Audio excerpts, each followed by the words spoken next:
I'm Miranda, 27 years old, and my father just pointed at me in front of a judge who happened to be his friend and said, "This girl only knows how to waste what she doesn't deserve."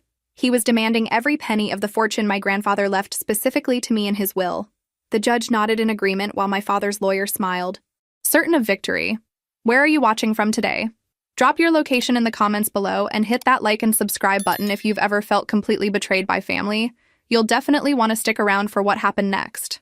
Because when I saw that judge nodding like my father's personal cheerleader, I knew exactly what was happening. See? I'd been expecting this little conspiracy ever since I saw those photos of them together during my father's campaign years ago. Politicians and their buddies. They really think they're so clever, don't they? But let me take you back to how we got to this courtroom showdown. Because this story starts 27 years ago when I took my first breath and my mother took her last. Congressman Richard Hayes never wanted to be a father. Made that crystal clear from day one when he decided that a newborn baby was somehow responsible for complications during childbirth. Yeah, you heard that right. My father blamed me for my mother's death. Real winner, this guy. While he was busy building his political career and pointing fingers at an infant, my paternal grandparents stepped in. Patricia and William Hayes weren't just my lifeline. They became my entire world. They took me home from the hospital while my father disappeared back to Washington, probably relieved he wouldn't have to figure out how to raise the daughter he'd never wanted in the first place. And honestly, their loss became my gain. My grandparents thought they were being helpful. They figured if they raised me with enough love and patience, maybe their son would eventually come around and want to be part of my life. Sweet, naive people who couldn't imagine their own child being such a complete disappointment. Growing up in their house was like living in a fairy tale. Except the prince in this story wanted absolutely nothing to do with the princess. Grandpa William would read me bedtime stories while Grandma Patricia taught me how to paint watercolors. They filled every birthday, every Christmas, every school event with so much love that I almost forgot there was supposed to be someone else there. Almost. Christmas mornings were perfect until I'd catch Grandma Patricia staring at her phone, hoping for a call that never came. Grandpa William would clear his throat and distract me with another present, but I could see the disappointment in his eyes every single time. The first time I asked why Daddy never visited, I was probably 5. Grandma Patricia's face crumpled for just a second before she composed herself. "He's very busy helping people, sweetheart. Important work." Even at 5, I could smell the BS in that explanation. But I learned not to ask, because every question about my father made the 2 people I loved most in the world look like someone had stepped on their hearts. By middle school, I'd stopped expecting him altogether. Parent-teacher conferences, Grandpa William was there taking notes, school plays, Grandma Patricia in the front row with that ancient camcorder she refused to replace. Father-daughter dances. Grandpa William spinning me around the floor while I pretended not to notice the other girls with their actual fathers. But here's the thing. We were happy. Really, genuinely happy. Just the 3 of us against the world. And honestly, we didn't need some politician who couldn't be bothered to remember his daughter existed. Every major holiday, though, my grandparents would still call him. I'd watch Grandpa William dial that number with shaking hands, hoping this time would be different. Spoiler alert, it never was. But that persistent hope of theirs? That's what should have been my first warning about exactly how far my father would go when money was involved. The pattern of my father's absence became so predictable, I could have set a calendar by it. Christmas? Expensive gift delivered by his assistant with no personal note. Birthday? Generic card signed by someone who definitely wasn't him. Graduation? Radio silence so complete you'd think I'd cease to exist. Meanwhile, Grandpa William was building his business empire and Grandma Patricia was managing her family money like the Charleston aristocrat she'd been born to be. They could have spoiled me rotten, turned me into one of those trust fund brats you see on reality TV. Instead, they taught me values that my father had apparently never heard of. "Money is a tool, Miranda," Grandpa William would say while reviewing his business reports at the kitchen table. "It should serve a purpose, not become the purpose." Wise words from a man whose son had clearly missed that particular lesson. Grandma Patricia was equally grounded despite coming from serious old money. She volunteered at the children's hospital, taught Sunday school, and somehow always found time to help me with homework, even when she had charity board meetings to attend. They showed up for everything. Every soccer game where I spent more time on the bench than the field. Every science fair where my volcano looked like a sad mud pile compared to the other kids' projects. Every piano recital where I murdered Chopin with the enthusiasm of a tone-deaf elephant. Meanwhile, my father's political career was thriving. Congressman Hayes, champion of family values and fiscal responsibility. The irony was so thick you could cut it with a chainsaw. I'd see him on TV sometimes, giving passionate speeches about the importance of supporting our children and building strong family foundations. And I'd think, yeah, tell me more about family support, Dad. I'm all ears. When I turned 16, something inside me snapped. Maybe it was teenage rebellion, or maybe I just got tired of pretending his absence didn't sting. I started asking the questions my grandparents had been deflecting for years. Why doesn't he ever call me? I demanded one evening after seeing him on CNN discussing education reform.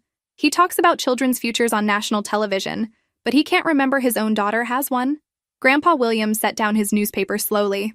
Your father is dealing with complicated feelings about your mother's death. Sweetheart, grief affects people differently. For 16 years?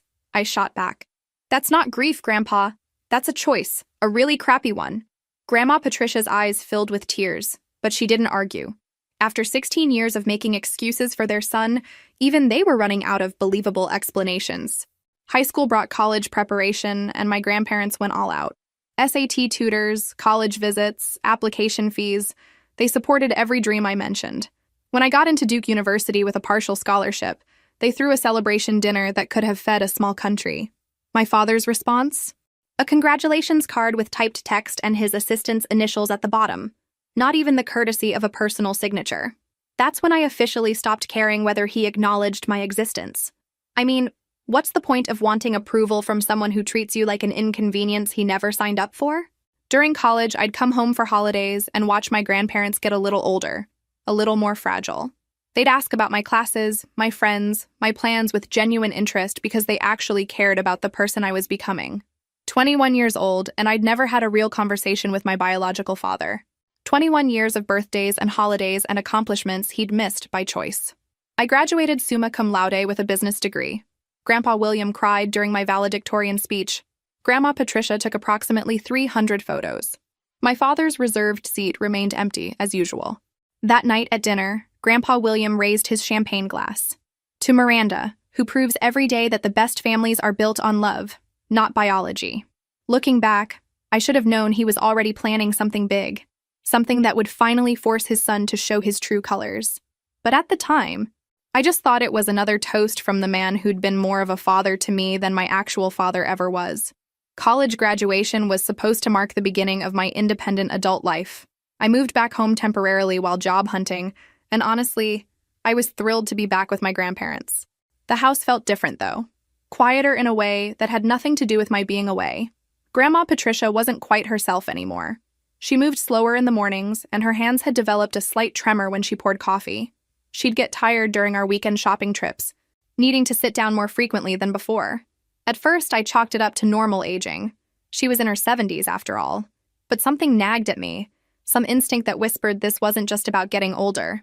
Maybe we should schedule a checkup with Dr. Morrison, I suggested one Tuesday morning when she'd slept until 10, completely unlike her usual 6 a.m. routine.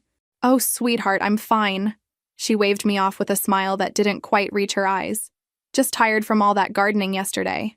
Except I hadn't seen her gardening in weeks. The changes accumulated gradually. Forgotten appointments that she'd never missed before.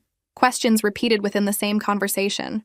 Moments of confusion that she tried to hide behind her naturally cheerful demeanor, but I could see the worry creeping into her eyes. Grandpa William noticed too. I could tell by the way he hovered around her protectively, finishing her sentences when she struggled to find words, gently steering conversations when she seemed lost. By Christmas, we couldn't pretend anymore. The woman who'd organized every family gathering for decades couldn't remember what day it was. She'd start cooking breakfast and forget about it until the smoke alarm reminded her. Once, I found her standing in the laundry room holding one of my shirts, staring at it like she'd never seen it before. I can't remember what I was doing, she admitted, tears streaming down her face. Miranda, I'm scared. That's when we knew we needed help. The diagnosis came on a rainy Tuesday in January. Early onset Alzheimer's disease. Dr. Morrison delivered the news as gently as possible.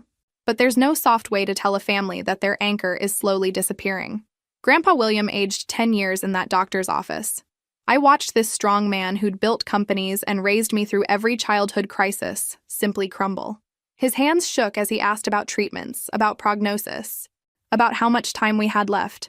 2 to 5 years, typically, Dr. Morrison said quietly. But every case is different. The most important thing now is creating a safe, loving environment and making her as comfortable as possible. I quit my new job the next day. Miranda, You can't put your life on hold for me, Grandma Patricia protested during one of her clear moments. You have so much ahead of you. My life is right here, I told her firmly. You raised me when no one else would. Now it's my turn to take care of you. And I meant every word. These people had given me everything that mattered. Love, stability, values, purpose. The least I could do was give them my time when they needed it most. For the next 2 years, I became her full-time caregiver. Some days were good, when she'd remember my name and we'd look through old photo albums together, laughing at pictures of my awkward teenage years. Other days were heartbreaking, when she'd look at me like a stranger and ask when her daughter was coming to visit. But the worst part wasn't watching her fade, though that was agony. The worst part was watching Grandpa William try desperately to reach his son during those 2 years, begging him to visit his dying mother. She talks about you, Grandpa William would say into the phone, his voice breaking. Please, Richard, just one visit. She asks about you every day. The answer was always the same. Too busy. Important votes coming up. Maybe next month. Next month never came. And watching my grandfather beg his own son for basic human decency was almost worse than watching my grandmother disappear. Have you ever experienced someone close to you getting a devastating diagnosis? Share your experiences in the comments below. Grandma Patricia died on a rainy Thursday morning in September, holding my hand while Grandpa William whispered how much he loved her. Her last coherent words were asking for Richard, wondering why her son hadn't come to see her. My father didn't attend the funeral. Let me say that again for the people in the back. Congressman Richard Hayes, the man who gave speeches about family values every chance he got, couldn't be bothered to attend his own mother's funeral. He called 3 days later, not to offer condolences, not to ask how his father was holding up, but to inquire about inheriting the lake house that had belonged to my grandmother's family for 4 generations. She's not even buried yet, I heard Grandpa William say into the phone, his voice shaking with a rage I'd never heard before. Your mother is dead, Richard. Dead. And you're calling about property? I stood outside his study, listening to my grandfather finally tell his son exactly what he thought about 30 years of neglect and selfishness. The conversation escalated quickly, with Grandpa William using language I'd never heard him use before. You want to know about inheritance? Grandpa William's voice rose to a shout. Here's what you're inheriting from me. Nothing. You couldn't be bothered to visit your dying mother, so you don't deserve a damn thing that came from her family. My father apparently tried to argue about his legal rights to family property, and that's when Grandpa William really lost it. Legal rights? He screamed. You gave up your rights when you abandoned this family. Don't you dare talk to me about what you deserve. The conversation ended with Grandpa William slamming down the phone so hard, I'm surprised it didn't break. For the first time in my life, I heard my grandfather use every curse word in the English language. Twice. That selfish, ungrateful piece of, he started, then noticed me standing in the doorway. His face softened immediately. I'm sorry you had to hear that, sweetheart. Don't apologize, I said firmly. He deserved every word and probably a few more. That phone call changed something fundamental in my grandfather. The man who'd spent decades hoping his son would come around finally accepted that Richard Hayes was exactly who he'd chosen to be. Someone who put his political career above everything and everyone else. After the funeral, the house felt like a museum of memories. Grandpa William moved through the rooms like a ghost, touching Grandma Patricia's favorite chair, straightening pictures that were already perfectly straight, sitting at the kitchen table where she used to drink her morning coffee. I'd find him there sometimes at dawn, just staring at her empty chair with tears streaming down his face. This man who'd been my rock through everything was completely shattered, and I knew I had to hold us both together. She always said you were the best thing that came from Richard, he told me one evening as we sorted through her jewelry. She was right. You're everything she hoped you'd become. We developed new routines to fill the silence. I moved into the guest room closest to his bedroom, just in case he needed anything during the night. We started taking evening walks around the property, talking about business, about memories, about everything except how much we missed her. I enrolled him in a grief support group at the community center, then secretly joined one myself. We were both drowning, but at least we were drowning together. Grandpa William had always been sharp in business, but grief affected him differently than I expected. Some days he'd be completely normal, handling conference calls and reading financial reports. Other days he'd seem lost and vulnerable, asking me the same question multiple times. His business associates started looking to me for answers. His lawyers began including me in important meetings. His financial advisor gradually shifted from consulting with him to consulting with me when Grandpa William lost interest in details he'd once managed obsessively. You're a natural at this, his estate attorney, Mr. Peterson, told me after a particularly complex meeting. Your grandfather trained you well. Maybe he had. Or maybe I'd absorbed more from those childhood evenings watching him work than I'd realized. Either way, I was apparently good at managing things when people I loved needed protection, which was fortunate because I was about to need every skill I'd learned. The 3 years after Grandma Patricia's death became the most important of my life, not just because I was caring for the man who'd raised me, but because I was discovering exactly what I was capable of when the people I loved were threatened. Grandpa William never completely gave up hope that his son would come around. He'd mention my father occasionally, wondering if grief might eventually bring them back together. I learned not to argue, but privately I knew better. Anyone who could ignore his dying mother wasn't suddenly going to develop a conscience. During those 3 years, my father's political career continued flourishing. He'd been re-elected twice, was being mentioned as a possible Senate candidate, appeared regularly on talk shows discussing, and I kid you not, the importance of family unity and moral responsibility. The man who hadn't spoken to his grieving father in 3 years was publicly championing strong family bonds. You honestly couldn't write irony that perfect. Do you think he'll ever understand what he's lost? Grandpa William asked one evening as we watched the sunset from the back porch. I think he's exactly who he wants to be, I answered honestly. Someone who doesn't have to worry about other people's feelings getting in the way of his ambitions. Grandpa William nodded slowly. Then he's lost more than he'll ever know. I didn't realize until much later that he was already planning how to make sure my father's selfishness couldn't hurt me the way it had hurt them. The signs were subtle at first. Meetings with Mr. Peterson that I wasn't invited to. Phone calls that ended abruptly when I entered the room. Documents he'd review privately instead of asking for my input like he'd started doing with everything else.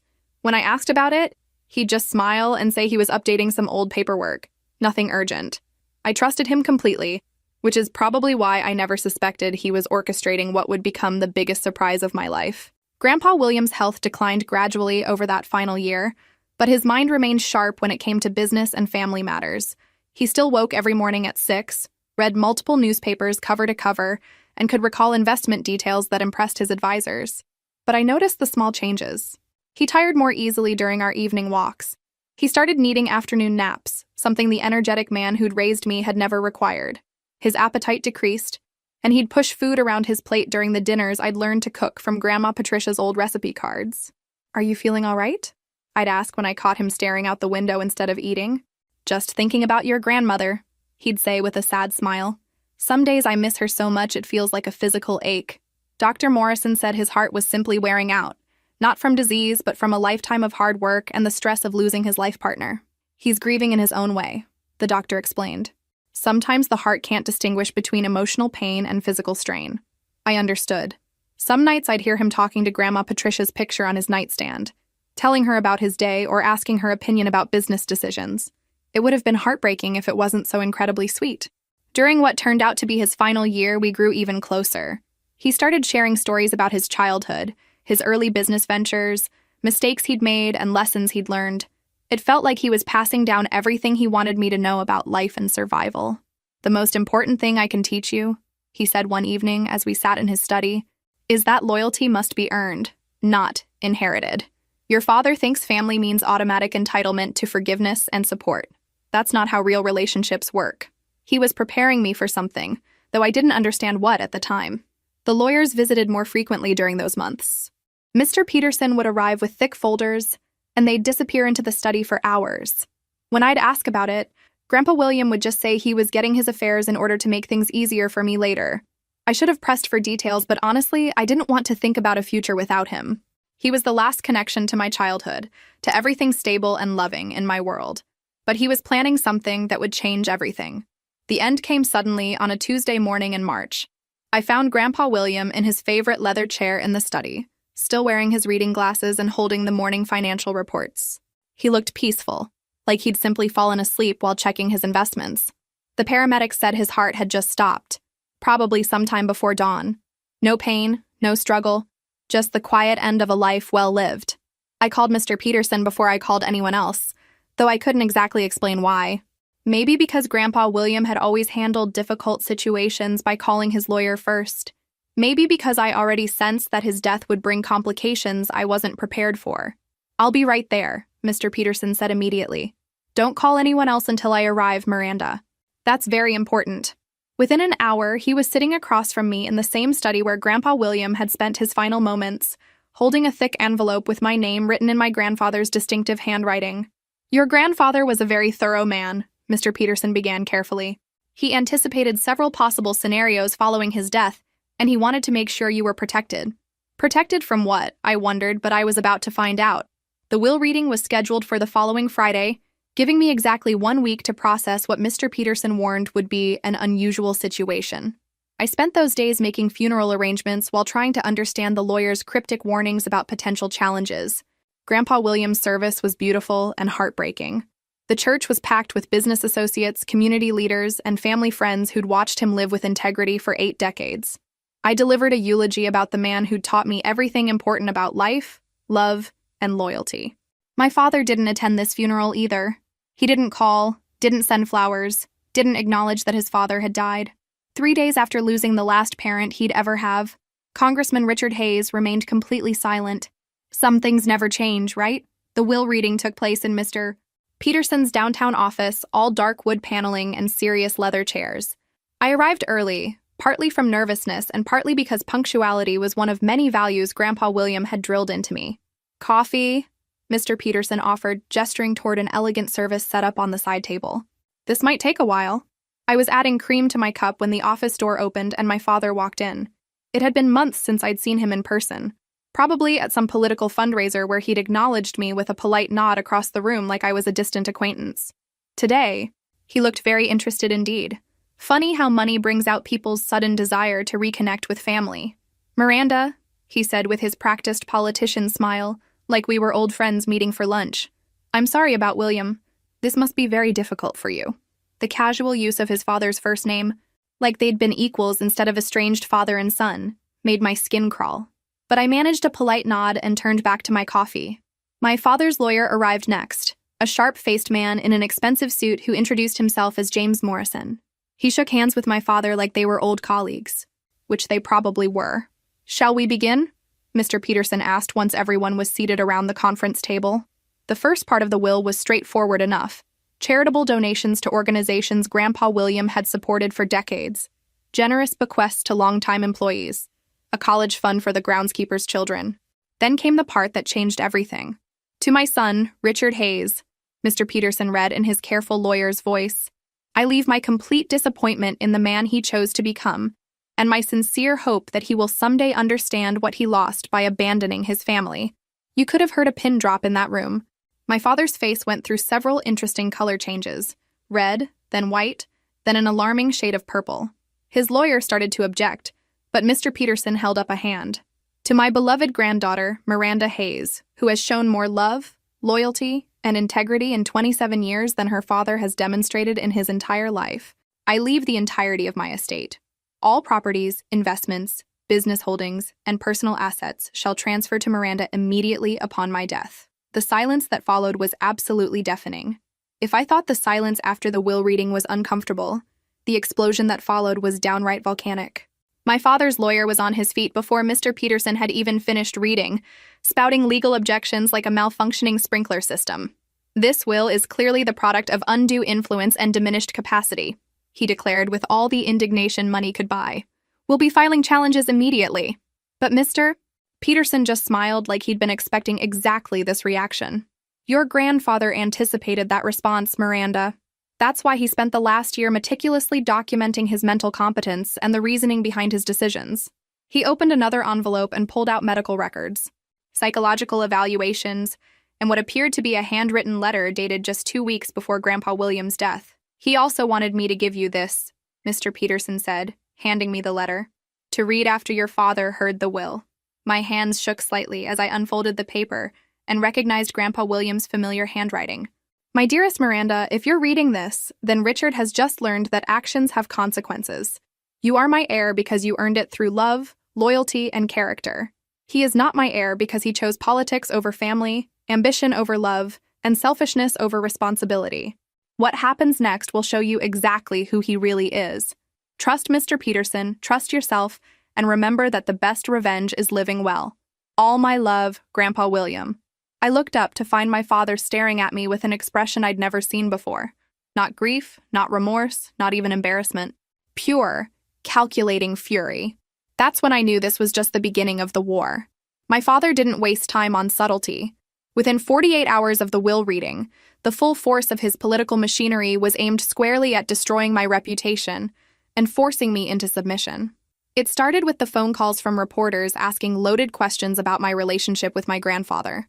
Then came the carefully planted stories in local newspapers about family disputes and inheritance battles that somehow made me sound like a manipulative gold digger who'd isolated a vulnerable elderly man. The media blitz was sophisticated and coordinated, definitely not the work of some upset family member. This was political opposition research turned against his own daughter.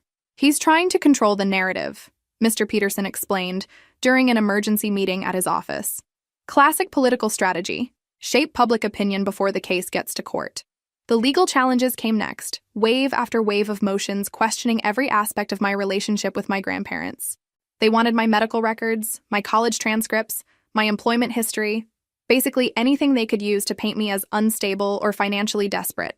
But here's the thing about growing up with business people: you learn to keep good records.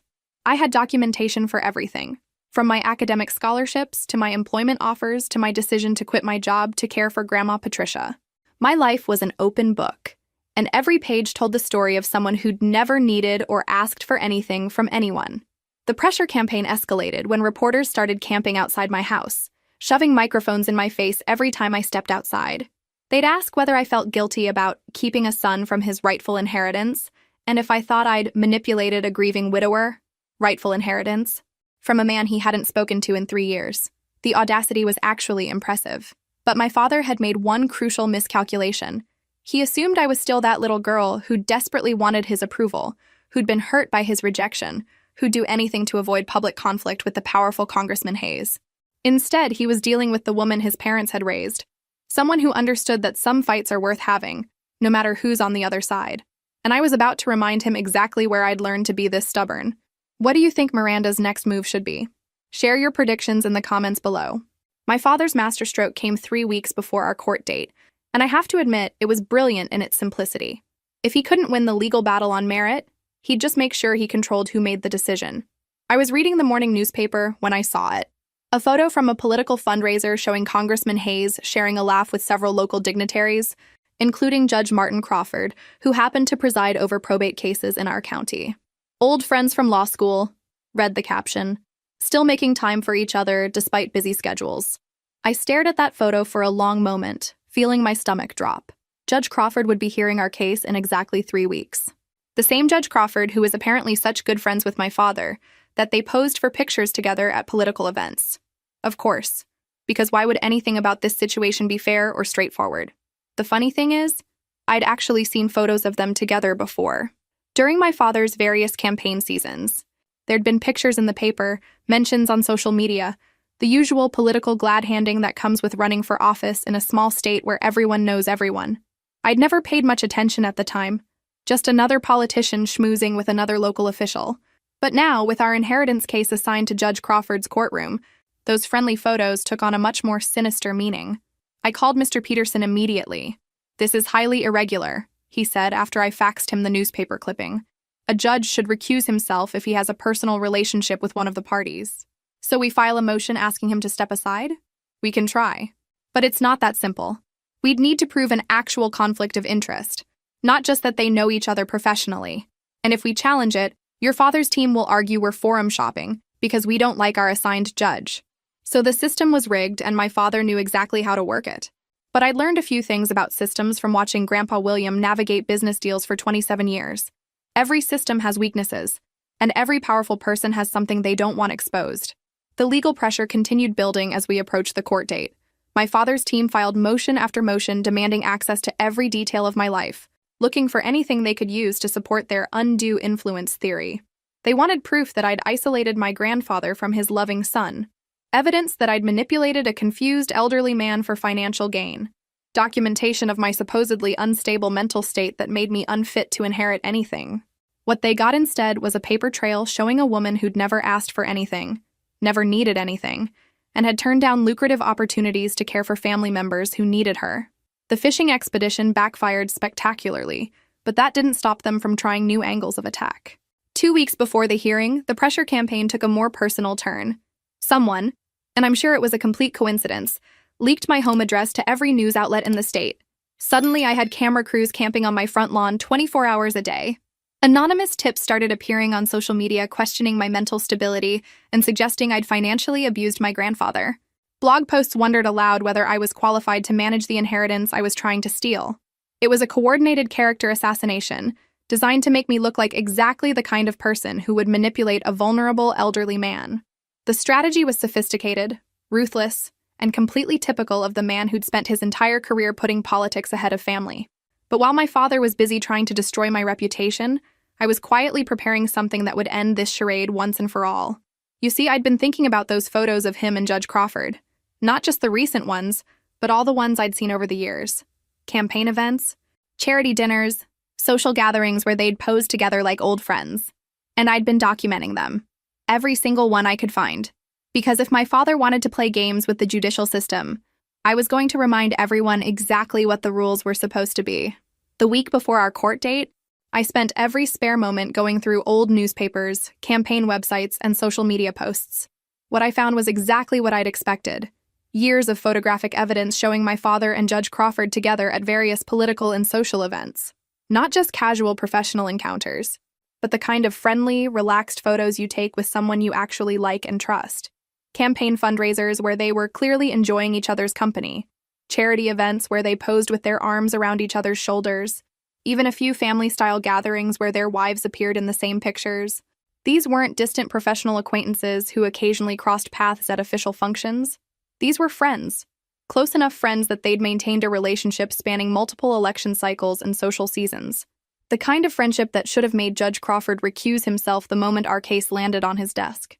I made copies of everything I could find and organized them chronologically. The pattern was clear. This wasn't some recent political alliance or casual professional relationship. They'd been genuinely close for years, probably dating back to those law school days mentioned in the newspaper caption.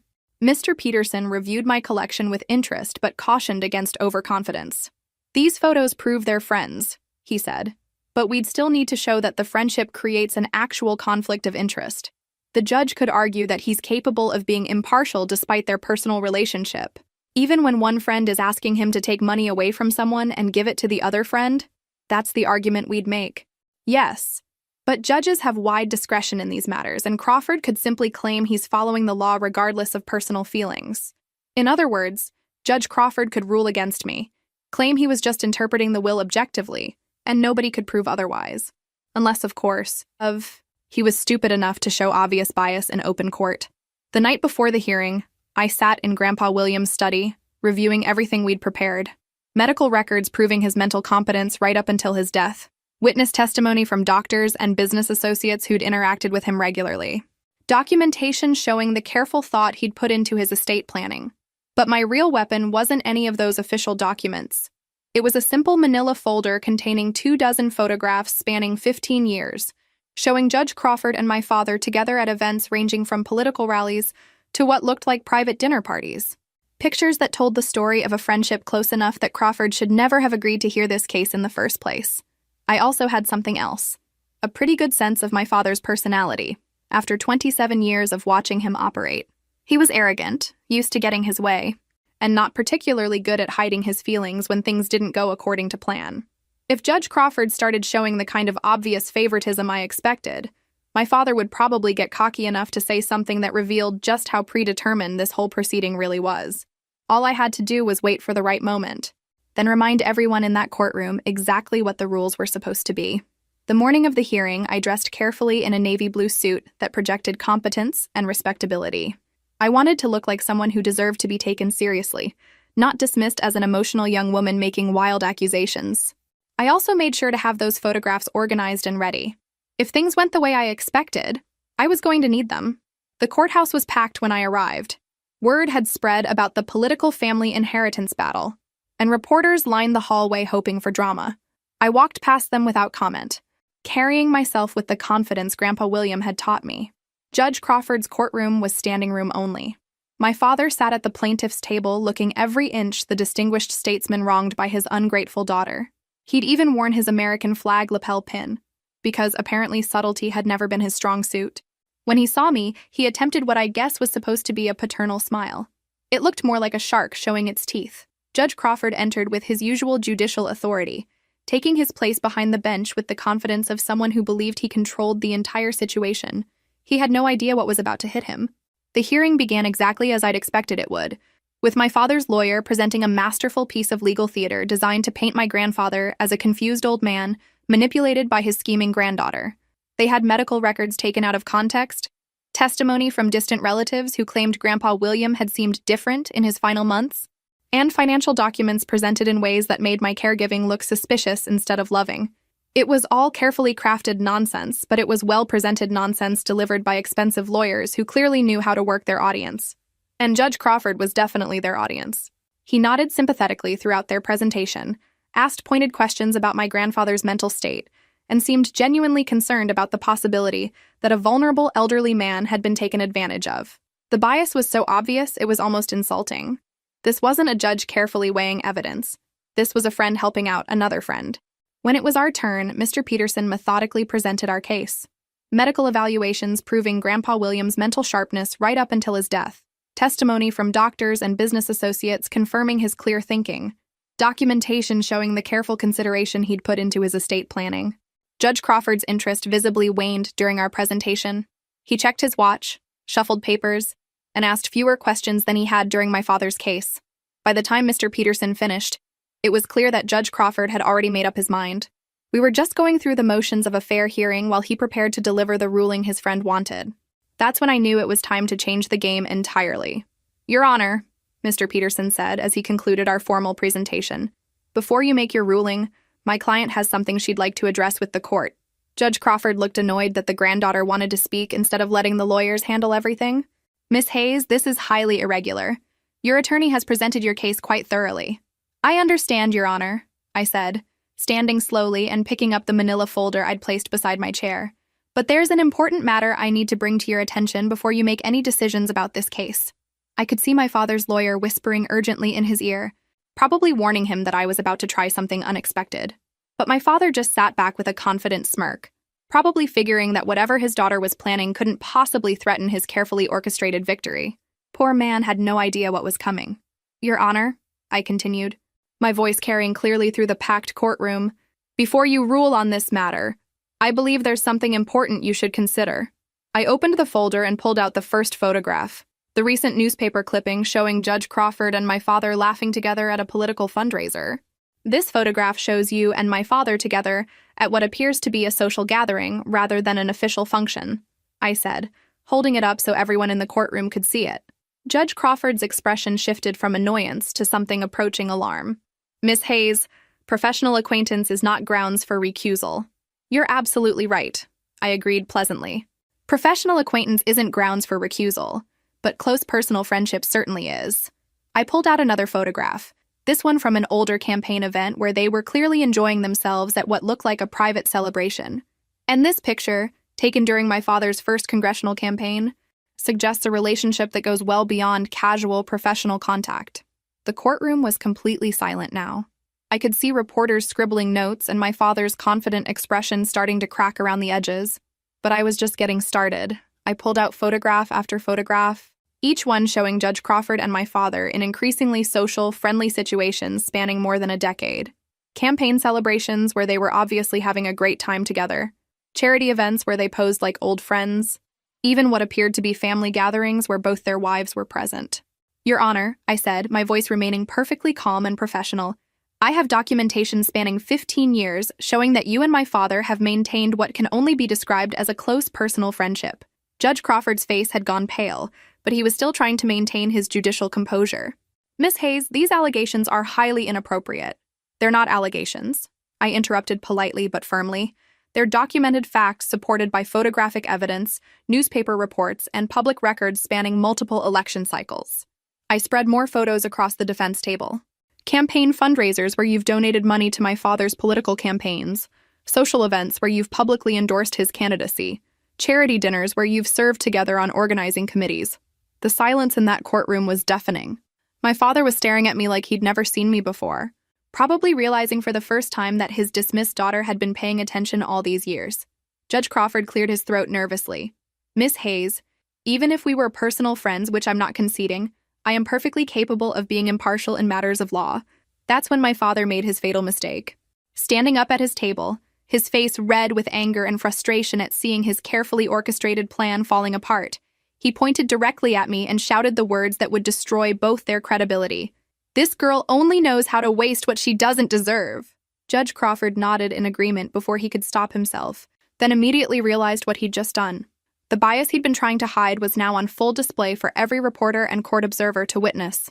Perfect. I looked Judge Crawford directly in the eyes and delivered the line I'd been preparing for weeks.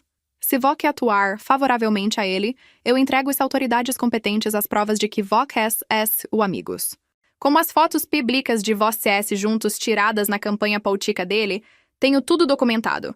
Vó não pode ser juiz e amigo dele ao mesmo tempo. Isso acabaria com sua carreira. Wait. Let me say that in English, so everyone understands exactly what I'm telling this corrupt judge.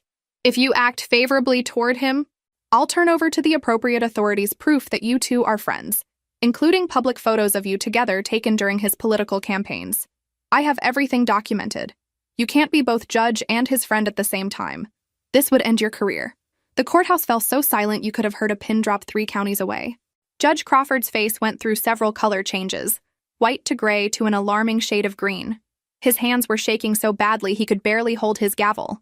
The man who'd walked into this courtroom confident in his ability to deliver a predetermined outcome was suddenly realizing that his entire judicial career was about to end in disgrace.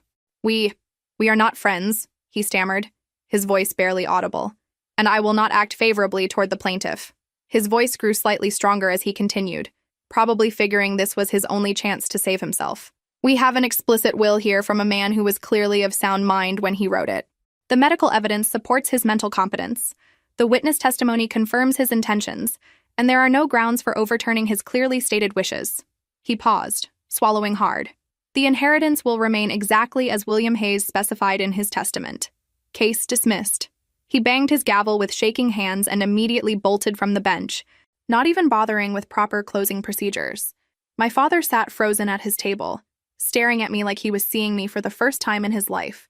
27 years of dismissing me as irrelevant, and I'd just demolished his entire scheme in under 30 minutes. The reporters were already rushing for the exits. Cell phones pressed to their ears as they called in the story of the decade. As the courtroom emptied, my father slowly stood and walked toward me. For a moment, I thought he might actually try to apologize or explain, or somehow salvage what was left of our relationship. Instead, he looked me in the eye and said, "You've destroyed everything I worked my entire life to build." "No," I replied calmly, packing the photographs back into their folder. "I exposed what you actually built your life on. There's a difference." He left the courtroom without another word, his expensive lawyers trailing behind him like mourners at a funeral. Justice wasn't just served. It came with a bow on top. 6 months later, I was standing in the garden behind what was now officially my house, watching the sunset paint the sky over the roses Grandma Patricia had planted decades ago. The legal battle was over, but more importantly, I'd finally found the peace that comes from knowing you're exactly where you belong.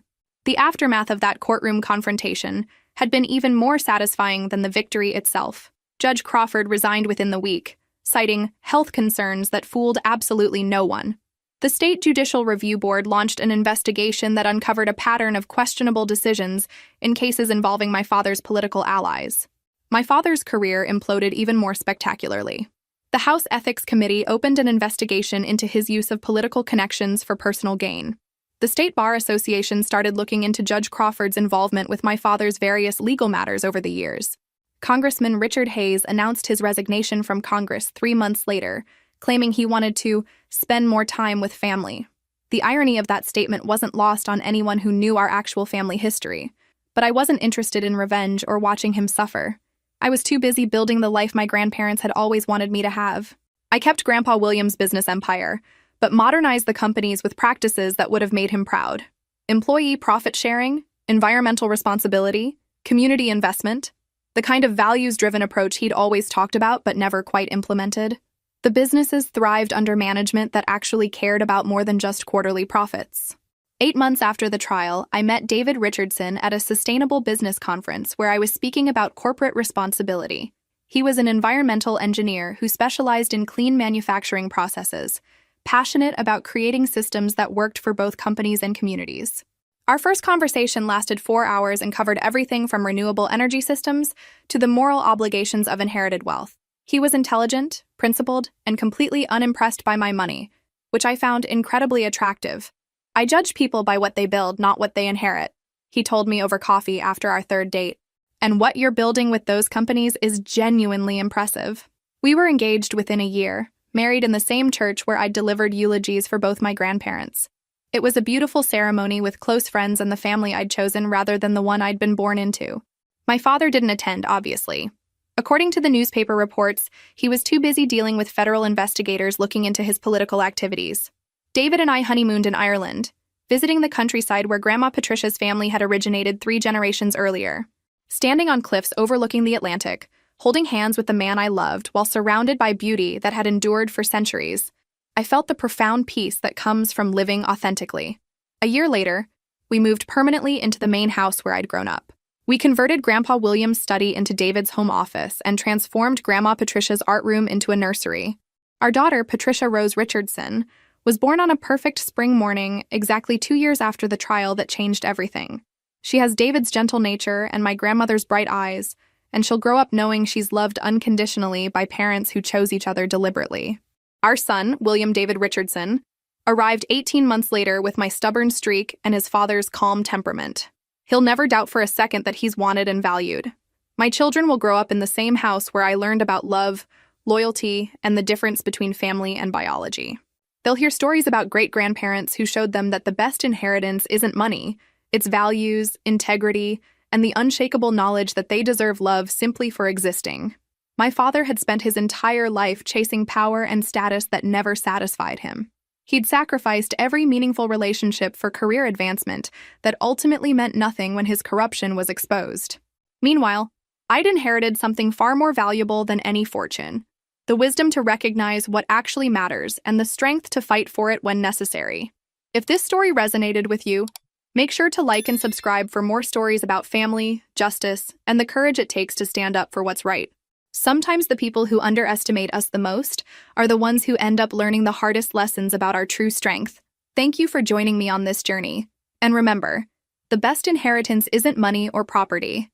It's the values that guide us, the love that sustains us, and the security that comes from knowing exactly who we are and what we're worth. In the end, that's what my grandparents really left me. Not just financial security, but the unshakable knowledge that I was worthy of love, capable of strength, and destined for something infinitely better than the small, selfish life my father had chosen, and that inheritance will last for generations.